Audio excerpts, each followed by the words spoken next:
Welcome back. કડી અને વિસાવદરની પેટાચૂંટણી માટે રણશીંગું ફૂંકાઈ ગયું છે. વિસાવદર અને કડીમાં 19 જૂને મતદાન યોજાશે, જ્યારે 22 જૂને મતગણતરી હાથ ધરાશે. ત્યારે વિસાવદરમાં ભાજપ, કોંગ્રેસ અને આમ આદમી પાર્ટી વચ્ચે ત્રિપાંખીયો જંગ છે. વિસાવદરની ચૂંટણીમાં ગજનીથી લઈને દારૂ અને ખાતરની એન્ટ્રી પણ થઈ ગઈ છે. ચૂંટણીને લઈને સંદેશ ન્યૂઝે મતદારોનો મિજાજ જાણવાનો પ્રયાસ કર્યો, જેમાં લોકોએ પોતાની સમસ્યાને લઈને વ્યથા વ્યક્ત કરી. 87 વિધાનસભા વિસ્તાર માટે જે મતદાન માટેની જે અપીલ કરવામાં આવી છે, ભાજપના કાર્યકર્તાઓ દ્વારા જોરદાર પ્રચાર જોરશોરથી કરવામાં આવ્યો છે. વિસાવદરના દરેક ગલીઓમાં જઈને ભાજપના કાર્યકર્તાઓ દ્વારા જોરશોરથી કરે છે. મહિલાઓ અને જે યુવાનો ચહેરા છે તમામ જે છે તે પ્રચાર માટે લાગી ગયા. આપણી સાથે મહિલાઓ છે તેની પાસેથી વાત કરશું.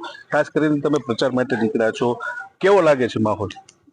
જોરદાર, ખૂબ સરસ રીતે આ લોકો વિસાવદરના સ્થાનિક લોકોનો ખૂબ રિસ્પોન્સ મળે છે. દરેક જગ્યાએ આગલી જે સત્તાઓ હતી, સત્તામાં જે ધારાસભ્યો હતા એનાથી પ્રજા છે ત્રસ્ત થઈ ગઈ છે. એટલે આ વખતે 100% 100% છે એ અમને ભાજપ વાળાને જ મત મળશે એવો અમને પૂર્ણ વિશ્વાસ છે. જે રીતે નગરપાલિકાની સમસ્યાઓ હોય છે, ક્યાંક ને ક્યાંક લોકો રજૂઆતો કરતા હોય છે, શું માહોલ છે? ના, એ તો બધું આજ વખતે તો કોઈ એવું બધું કઈ છે ને. અને આમે તમને તો પહેલેથી જ ખબર છે, અમારા માટે તો એક ભાગરૂપ છે ચૂંટણી પ્રક્રિયાનો, બાકી બીજું કઈ છે ને. અને જુનાગઢ મહાનગરના તમામ કાર્યકરો આજ લગભગ છેલ્લા 3 દિવસથી વિસાવદરની ગલી ગલી ફરી અને માહોલનો આખો જોવે જ છે. અને આજ વખતે 100% 6000 ઉપરથી ભાજપની વિસાવદર સિટીમાંથી લીડ નિર્માણ કરશે. ખાસ કરીને લોકોમાં કેવી રીતે આપણે માહોલ ઉભો કર્યો છે? આપણે ભારતીય જનતા પાર્ટીના સૌ કાર્યકર્તા છેલ્લા 3 દિવસથી કિરીટભાઈ પટેલ જે ઉમેદવાર છે એમના સમર્થનમાં ડોર ટુ ડોર જઈ અને આગામી વિધાનસભાની અંદર જે લોકોએ ક્યાંક ને ક્યાંક ભૂલ કરી હતી એ ફરીવાર રિપીટ ન થાય અને ફરી ભારતીય જનતા પાર્ટીનો અહીંયા પરચમ લહેરાય એવા વિધાનસભા વિસાવદરને લઈને જે ચૂંટણી પ્રચાર પડઘમ વાગી ચૂક્યા છે અને દરેક ઉમેદવારો છે તે પ્રચારમાં લાગી ગયા છે. ખાસ કરીને વિસાવદર શહેરની જે જનતા છે તેનો શું મિજાજ છે, તેઓ શું ઝંખી રહ્યા છે, આપણે તેમની પાસેથી આજે આપણી સાથે વિસાવદરના સ્થાનિક લોકો છે તેમની પાસેથી જાણશું. ખાસ કરીને વિસાવદરમાં છેલ્લા 12 વર્ષથી જે રીતે ભાજપ નથી અને કોઈ પણ કારણોસર જે વિધાનસભામાં જે ધારાસભ્ય બન્યું છે પાર્ટી બદલીને વહી જાય છે, ક્યાં કામો નથી થયા, શું માંગણી છે તમારી? વિસાવદર ની અંદર કોઈ પણ અત્યારે તમે જોવો તો રોડ રસ્તાના કામ છે નહીં. વિસાવદર ની અંદર વિકાસ લક્ષી કોઈ કામ થયા નથી. તો વિસાવદર ની સામાન્ય પ્રજા માટે છે ને આ એક બહુ મુસીબતની વાત છે. અને રહી વાત સ્થાનિકની, તો ધારાસભ્ય વિહોણું વિસાવદર અટાણે કહેવાય. વિસાવદર ની અંદર હાલમાં કોઈ ધારાસભ્ય છે નહીં.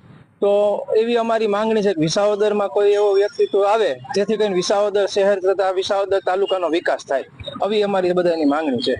ખાસ કરીને વિસાવદર વિકાસ જે થાય, કેવા ઉમેદવારની પસંદગી કરવા માંગો છો અને ખાસ કરીને કયા ઉમેદવારને મત આપશો કે જેથી વિસાવદરનો વિકાસ થઈ શકે? ઉમેદવારમાં સારી વ્યક્તિ હોય એના માટે મત દેવાનો થાય. એનું કારણ છે કે વિસાવદર પ્રાઇમમ વિસ્તાર, ચારે બાજુ રોડ રસ્તા કે પછી કોઈ અમારે સારી હોસ્પિટલ નથી. હવે એને અનુલક્ષીને કોઈ કામ કરતું હોય એવી વ્યક્તિને મત દેવાનો. વિસાવદરનો વિકાસ સંકી જાય છે, રોડ રસ્તા, પાણીના, ગામડાઓના ઘણા બધા રસ્તાઓની સમસ્યા છે, ખેડૂતોની સમસ્યા છે.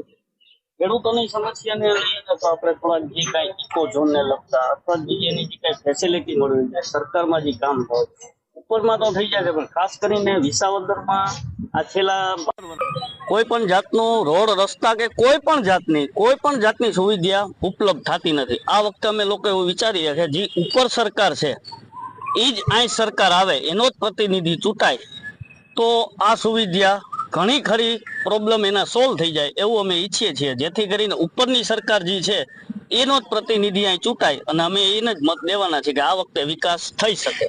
ખાસ કરીને જે દર વર્ષે લોકો જે મતદાન કરતા હોય છે એવા જ વ્યક્તિને મતદાન કરતા હોય છે કે વિકાસ કરી શકે, પરંતુ પોતાના અંગત સ્વાર્થ માટે પક્ષ પલટીને વારંવાર જે છે તે આવું થયું છે. વિસાવદર જનતા સાથે શું કહેશો? કહેવાનું એટલું જ છે કે ગાંધીનગરમાં ભાજપની સરકાર છે, દિલ્હીમાં ભાજપની સરકાર છે, તો અમારે કેમ દુઃખી થઈને રહેવું? એ માટે અમારે જે લોકો બરોબર છે, જે ઉમેદવાર વિકાસ કરશે એ તરફ અમે જવા તૈયાર છીએ. પક્ષ પલટું કરીને જે જતા હોય છે એના માટે શું કહેવા માંગો છો?